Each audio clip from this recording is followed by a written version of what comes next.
Bonjour à tous, bienvenue dans votre émission à l'école. Ce soir, on se retrouve pour parler encore d'un livre écrit par Ibrahim Dicko.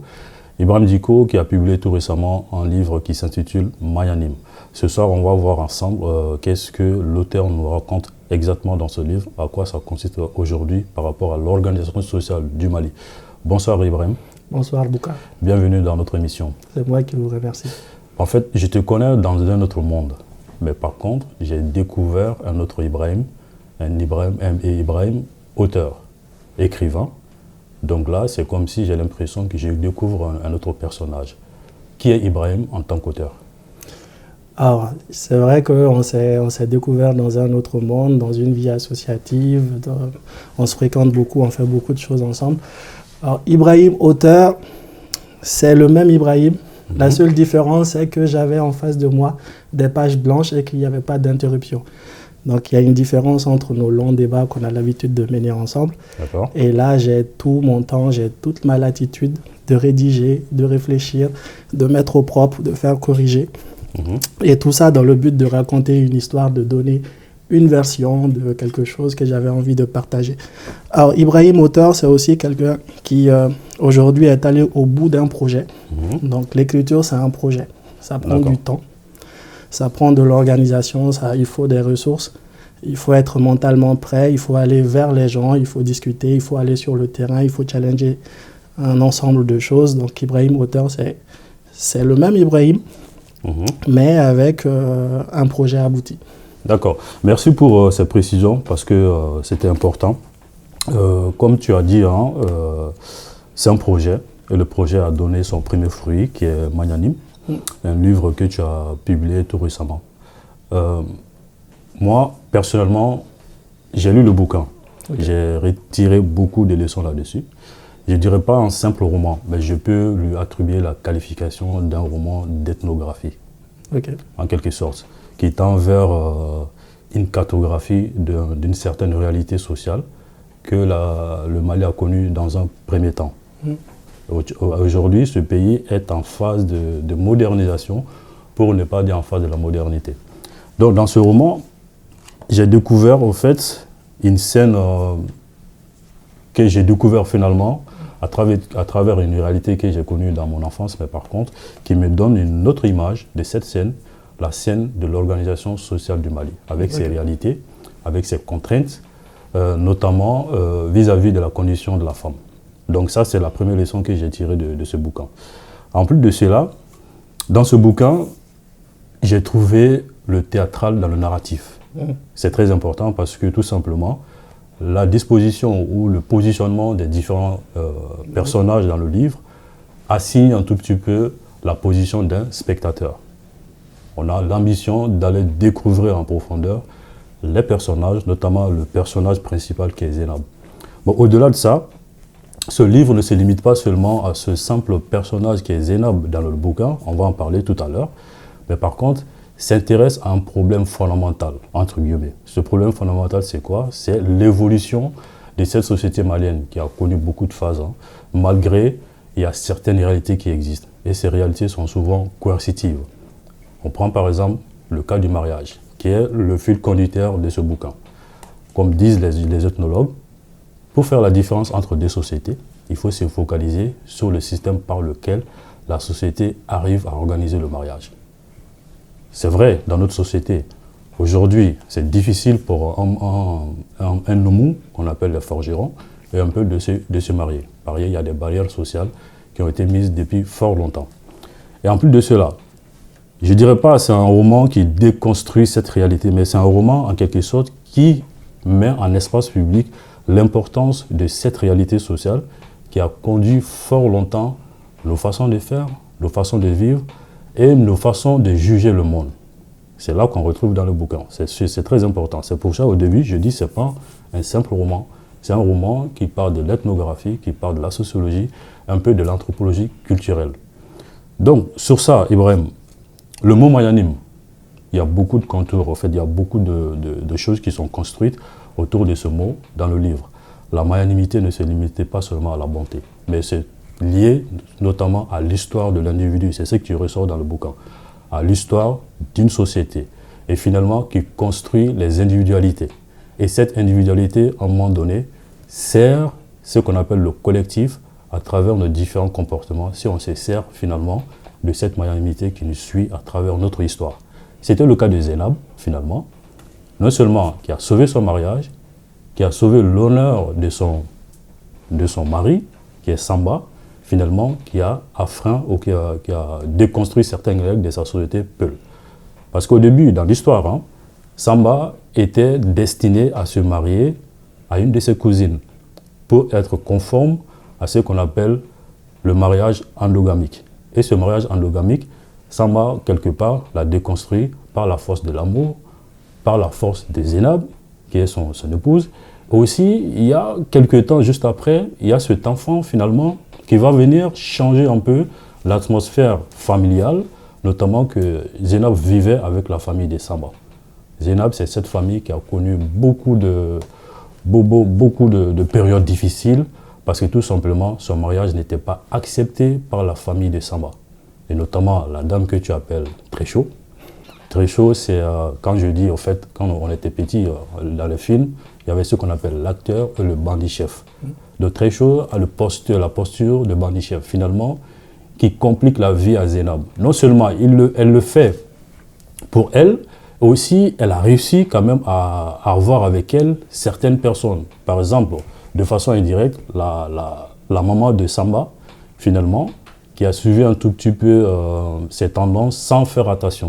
Et puis, ce fameux marabout, Famoussa, finalement, qui a voulu se servir de la magnanimité de Zainab pour pouvoir renforcer, je dirais, sa force, sa puissance de divination ou autre, parce que Zainab vient d'une famille qui a beaucoup de notoriété par rapport à cela. Donc, peut-être je vais m'arrêter là, sur le bouquin, pour ne pas quand même dire tout, parce que c'est une histoire qui éveille beaucoup de choses dans notre subconscient en quelque sorte et de notre façon de voir la société malienne. Pour finir là-dessus tout simplement, aujourd'hui, mieux connaître l'organisation ou les réalités sociales du Mali, peut-être ce bouquin, ça peut nous servir à plusieurs niveaux, qu'on soit sociologue, qu'on soit ethnologue. Donc, Ibrahim, Mayanim, est-ce que tout ce que j'ai dit, finalement, ça a un sens pour ce bouquin, ou finalement la magnanimité, on peut aller au-delà de ce livre-là que tu expliques? Alors, moi, je dirais que c'est très bien résumé. Tout ce que vous venez de dire, c'est quelque chose qu'on retrouve dedans. D'accord. Et pour paraphraser un petit peu un feedback qui m'a été fait par une lectrice, elle m'a dit j'ai voyagé au Mali sans prendre un billet d'avion. D'accord. J'ai été au Mali, j'ai découvert un peu le Mali, ça faisait longtemps que je n'étais pas parti, mais cette fois-ci, ce livre lui a permis à cette personne-là d'aller au bout, d'aller en profondeur sur un certain nombre de choses qu'on ne peut pas voir en fait de façade quand on est juste une simple visiteuse ou un visiteur dans ce pays. D'accord. Alors, la magnanimité, ce livre, c'est un roman social. Effectivement, qui parle de roman social, parle de tout ce que vous venez de citer. En gros... on peut se tutoyer. On peut se tutoyer assez facilement. On se connaît. Donc la magnanimité, dans ce livre-là, effectivement, c'est un roman social, mais la magnanimité, c'est aussi un ensemble de choses qui se construit avec le temps. C'est une façon d'être, c'est un état d'esprit. Oui, à ce niveau, avec le temps, au-delà du temps, parce que tu expliques finalement, ce n'est pas un individu simpliste en quelque sorte, comme disent les sociologues, qui peut être magnanime. C'est toute son histoire. Par exemple, le cas de Zainab, Mahaman qui est son grand-père. Finalement, j'aimerais que tu nous dises finalement, est-ce que cette construction sociale que Mahaman a laissée pour Zainab, est-ce que c'est ce système, c'est ce processus qu'on appelle magnanimité, ou c'est dans l'individualité de toutes les deux personnes, des Mahaman ou des Zainab? Alors, il y a un peu de tout. En fait, ce qu'il faut voir, il y a deux sortes de magnanimité. Il y a des gens qui sont magnanimes par nature. Ça veut dire que c'est des gens qui sont bons, qui sont bienveillants envers les autres, qui pardonnent, qui arrivent à faire table rase de ce qu'ils subissent pour avancer. Ça, c'est des gens, en fait, qui font. Et puis, nous, dans nos sociétés, en fait, nos individus, surtout les femmes, quand on regarde un petit peu notre culture, notre façon d'éduquer, on se rend compte en fait qu'on les prépare à devenir des magnanimes. D'accord. Mais on les prépare comment? À travers un certain nombre de vertus que nous on considère être des vertus. Et ces vertus-là, qui sont positives, on peut dire en fait, parce que c'est vraiment des vertus. Quand on essaye en fait de regarder un petit peu, on acquiert ça avec le temps, on acquiert ça avec l'éducation, on acquiert ça avec la pratique aussi. Et puis on se rend compte tout simplement que ces vertus-là, on les impose, enfin, on éduque nos femmes parce qu'il y a aussi une réalité dans notre société qui fait qu'il faut qu'elles soient prêtes à ça. D'accord. Il faut qu'elles soient prêtes à ça. On a une organisation sociale, qui est une organisation sociale qui date de très longtemps, qui aujourd'hui est en train d'évoluer, petit à petit, avec des petits changements, des petits bons. Mais c'est un mode de vie aujourd'hui qui fait que nos femmes sont des mayanimes. Ok.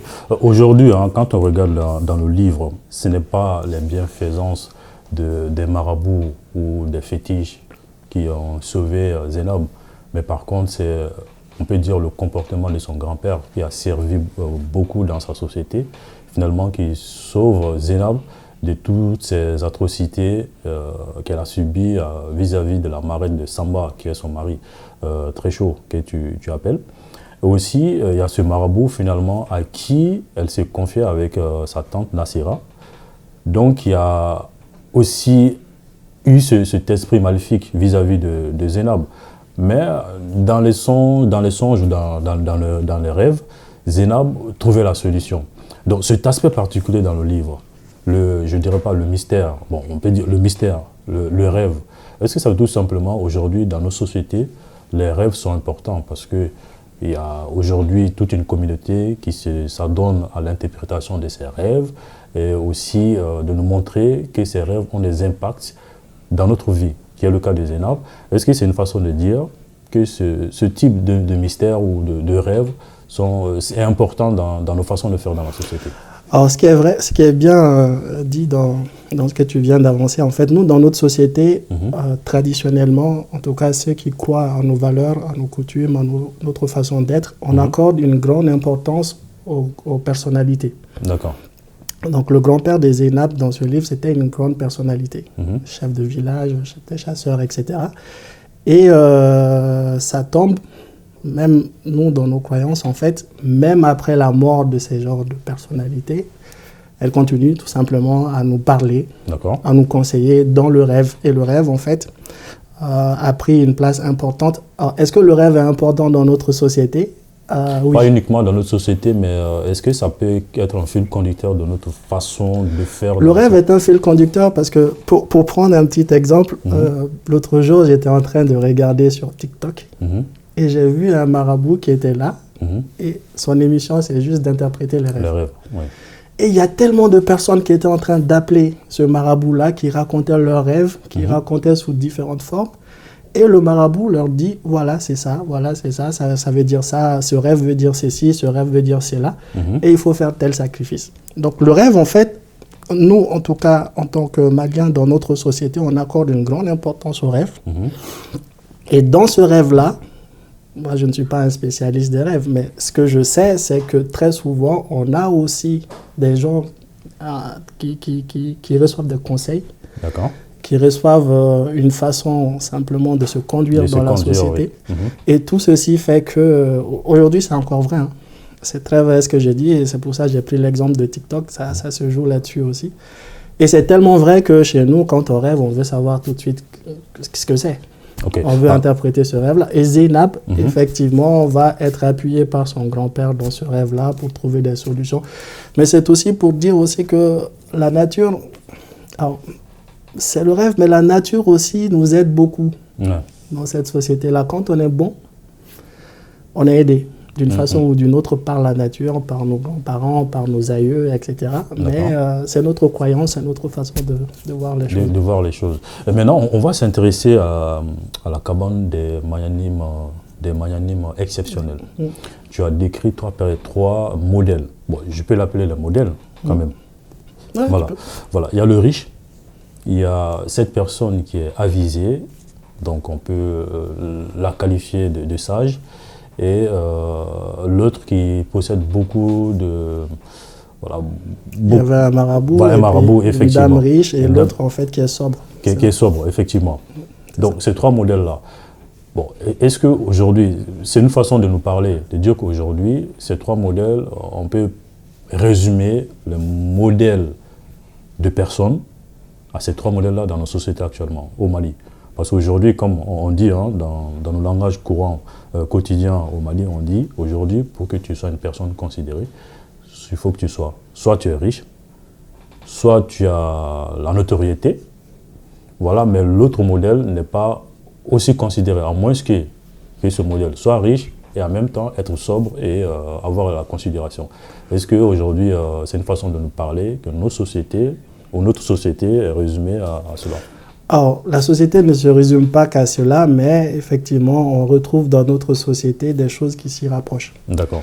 Moi, je sais que quand j'étais plus jeune, ma maman, une fois, m'avait posé une question qui se rapproche de ça. Elle m'avait dit, est-ce que tu veux être un fama? Le fama, c'est quelqu'un qui a le pouvoir, ou quelqu'un qui est riche, ou un notable. Le notable, en fait, c'est quelqu'un qui a une bonne réputation, mais finalement, qui n'est ni riche, ni fama. Ni fama, oui. Voilà. Et entre les trois, je ne savais pas. Si je veux être fama, ça veut dire que je veux travailler dans l'arène du pouvoir, etc. Si je veux être riche, ça veut dire que j'ai beaucoup d'argent, mais je ne peux pas mobiliser finalement le pouvoir public vis-à-vis de certaines choses. Et le notable, le dernier, c'est celui qui est dans la société, n'a pas d'argent, n'a pas de place, mais c'est celui aussi qui peut faire beaucoup bouger les lignes. Ouais. Nous, dans et notre c'est ça que Zainab a choisi finalement. Est-ce que ça a été un bon choix pour elle? Zainab a suivi d'abord le conseil de son grand-père, parce que son grand-père lui a dit quelque part que si elle devait faire un choix entre être excessivement riche ou vivre une vie heureuse, que le grand-père lui avait dit de prendre une vie heureuse. D'accord. C'était ça. Mais c'est aussi un exemple aujourd'hui quand on rentre dans l'actualité, par exemple, à Dubaï, on a vu des vidéos qui sont sorties, Dubaï, tapo, je ne sais pas quoi. J'ai oublié le terme. Porte-à-porte. Porte-à-porte. Porte-à-porte, voilà. C'est des gens en fait qui sont prêts à faire n'importe quoi pour devenir riches. Ouais, bon. Voilà. Maintenant, vrai ou faux, c'est eux qui voient. Mais ce que le grand-père avait dit, si tu travailles et que tes efforts font que tu deviennes riche, tant mieux. Mais ne perds pas tes principes uniquement pour être riche. Justement, pour le cas de Zainab, est-ce que c'est finalement ça qui définit le bonheur? Bon, pas le bonheur, mais cette question de magnanimité finalement, qui à un moment donné ne donne pas, c'est un court de temps pour Zainab, ne donne pas la gaieté ou la joie à Zainab. Mais finalement, sa magnanimité et le choix de ce modèle-là, qui n'est ni riche, qui n'est pas marabout, mais finalement, qui est sobre, mais aussi qui est accompagné par des bons conseils. Est-ce que finalement, ce choix que Zainab a fait, est-ce que là, tu essaies de nous dire que finalement, on peut, à travers ce chemin, sans autant se soucier de la question de richesse ou autre, c'est ce chemin qui peut nous donner le peu d'honneur qu'on cherche, comme le cas de Zainab. Parce que finalement, à la fin du livre, elle va retrouver la stabilité. Alors, Zainab était dans une société où il y a un certain nombre de valeurs qui sont importantes pour elle. Le mariage fait partie de ces valeurs-là. Ça veut dire qu'une femme, à un certain moment, doit se marier. Et quand elle ne se marie pas, quelque part, c'est aussi vu comme un échec. Un échec, oui. Quelque part. C'est vraiment quelque chose qui est important pour elle. Et en plus de cela, ce qui est aussi important pour elle, c'est qu'un mariage n'est pas fait pour que s'en suive le divorce. D'accord. Donc, ça aussi, ça fait partie de son éducation, c'est-à-dire que quand je viens dans le mariage, je dois tout faire pour garder ce truc-là. Ça, c'est le deuxième concept. Mais si j'essaye de voir, est-ce que le schéma qu'elle a suivi, parce que la partie que tu essayes d'expliquer, je vais essayer de résumer, il y avait un marabout. Il y avait une dame aussi qui était très riche. Qui était très riche, oui. Une reine très riche avec de l'or, etc. Et il y avait l'autre qui était sobre, mais qui avait une sorte de poudre dans sa main. Ouais. Voilà. À la fin, elle la retrouve au cimetière. Au cimetière, voilà. Et Zainab, quand elle arrive, le marabout, donc elle ne voulait pas être marabout parce que voilà, c'est quelque chose qu'elle n'avait pas, c'est pas ce qu'elle voulait. Mais elle était tentée par cette dame riche-là. Lorsqu'elle a vu la dame sobre qui ressemble à sa tante et que sa tante aussi est épanouie dans son foyer et que son grand-père lui avait donné ce conseil, elle a préféré suivre le conseil de son grand-père. D'ailleurs, tout au long du livre, on va voir qu'elle va suivre les conseils de son grand-père. Ça veut dire que c'est quelqu'un qui accorde beaucoup d'importance à l'éducation reçue dans la famille, aux conseils que ses parents lui avaient donnés, et c'est quelqu'un qui va sur ce schéma-là. D'accord. Donc, quand elle est face à une difficulté, elle va penser forcément à des conseils, à des cas qu'elle a vus, etc. C'est sa façon de voir les choses. Mais ça veut aussi dire que, dans ce livre, quelque part, que on n'est pas forcé de vouloir tout de suite, être riche pour être riche. On peut bien sûr aller sur une voie normale, une voie où on suit nos principes, où on suit nos valeurs, où on garde notre dignité, et après avoir le bonheur par la suite. En gros, le bonheur, ce n'est pas l'argent, ce n'est pas la richesse matérielle qu'on peut avoir. Le bonheur, c'est cet état d'esprit, c'est ce qui nous met bien, et voilà. On a parlé de la cabane des magnanimes exceptionnels. Aussi, on a parlé de l'héritage de cette magnanimité qui a été transmis par Mahaman, le grand-père de Zénab. Quand on arrive à la fin du livre, bon, je dirais que c'est une prédiction du grand-père de Zénab, finalement, qu'elle aura un enfant qui va quand même briller au Mali. À la fin du livre, on constate également le fils de Zénab, qui est Ousmane, qui a été élu finalement le président de la République au Mali. Donc, ça me rappelle à quelque chose qu'on dit souvent dans notre société, comme on dit en Bambara, Nemuso Mouyouna, Ideme Barka. Donc, on peut dire, là, tu fais référence en quelque sorte à cet adage-là. Donc, quand on regarde tout ça, cette magnanimité, qui, à un moment donné, a été pour Mahaman, le grand-père de Zénab, et Zénab a hérité de cela. Et en plus, le plus bénéficiaire de cette magnanimité, c'est son fils Ousmane. Donc finalement, aujourd'hui, est-ce que c'est une façon de dire aussi que nos conditions dépendent de notre histoire, que ce soit l'histoire de nos parents, ou ce qu'a fait dans le temps nos parents, que ce soit nos parents, nos grands-parents ou autres, pour quand même asseoir un peu cette affirmation malienne qui dit que si la femme, je ne sais pas comment traduire en français, mais aujourd'hui, si la femme, comment on peut traduire ça déjà? Elle accepte de subir. Elle accepte de subir. Et finalement, ce sont ces enfants qui seront les bénéficiaires de cela, finalement, qui a donné l'opportunité à Ousmane d'être le président de la République. Donc, est-ce qu'aujourd'hui, toutes ces réalités qu'on voit, les grandes personnalités, je ne dirais pas toutes, en grande partie, si on creuse dans leur histoire, finalement, on retrouve ce type de processus de transmission de magnanimité? Alors, pour répondre assez rapidement, il y a un adage chez nous qui dit « Soti pan adenga munuma ». Ça veut dire en français que un cheval ne peut pas voler et que le petit du cheval rampe. D'accord. Voilà. Si on essaye de traduire pour comprendre à peu près. Ça veut dire que chez nous, on croit fortement que quand on a de grandes personnalités chez nous, généralement, dans sa descendance, on va en retrouver aussi.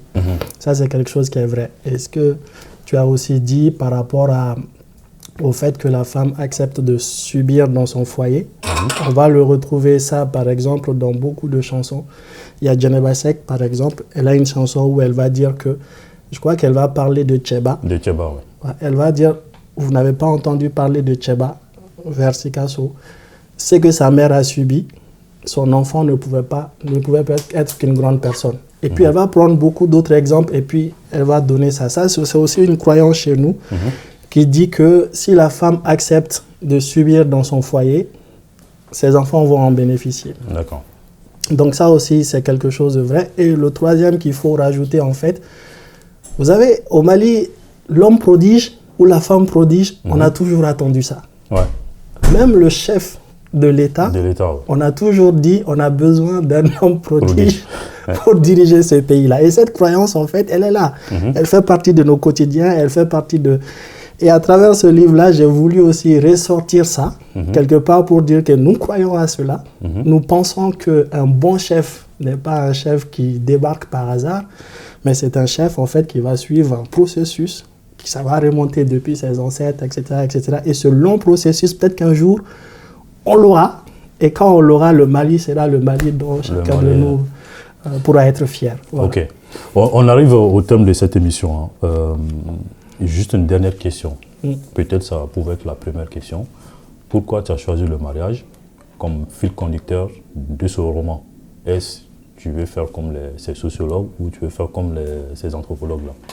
Non, le mariage aujourd'hui occupe une place centrale dans la vie de tout un chacun dans notre société. À un moment donné, quand on se marie, surtout pour une femme, on change de famille, on va découvrir d'autres réalités, on va peut-être être confronté, comme c'est le cas dans ce livre-là, à d'autres difficultés qui sont réelles, qui font partie de notre société. C'est un passage. C'est un passage important dans la vie de toute une personne. Je ne suis pas, moi, sociologue, mais je sais que... Mais tu l'as été dans le livre quand même. Dans le livre, c'est un roman social, donc je raconte vraiment ce que je vois, ce que je perçois, ce que je comprends de la situation de mon pays. Et partir du mariage était important parce que c'est là où on pouvait finalement mettre en lumière le rôle, la posture de tout un chacun. Et généralement, la posture des uns et des autres, ça commence à partir du mariage. D'accord. En tout cas, c'est ce qu'on retient dans le livre. Pour terminer, je m'en vais lire un petit passage de ce bouquin qui résume tout ce qu'on vient de dire. Donc, tu as expliqué le choix pour le mariage, mais moi je voyais plus loin. Parce que tout simplement, le mariage c'est la première institution de toutes les sociétés. Quand tu prends toutes les sociétés, c'est la première institution. C'est la première institution dans laquelle on trouve des règles, des normes, une forme d'organisation pour piloter le comportement des gens. Et la société, elle est bâtie sur ça. Donc pour résumer le bouquin très rapidement, cette phrase à la fin, j'ai fait beaucoup de passages là-dessus. Qui résume tout ce qu'on vient de dire. Je lis, c'est la parole de, je crois que c'est Gouraud qui le dit. Nos plus grandes réussites résultent toujours de longs processus, vieux de plusieurs années, et dont nous ne sommes pas forcément les maîtres à l'origine. Il est donc important de ne pas oublier ces maîtres qui nous ont précédés et les honorer des temps à autres. Cette phrase est très capitale pour mieux comprendre l'esprit du bouquin et l'esprit de la société malienne.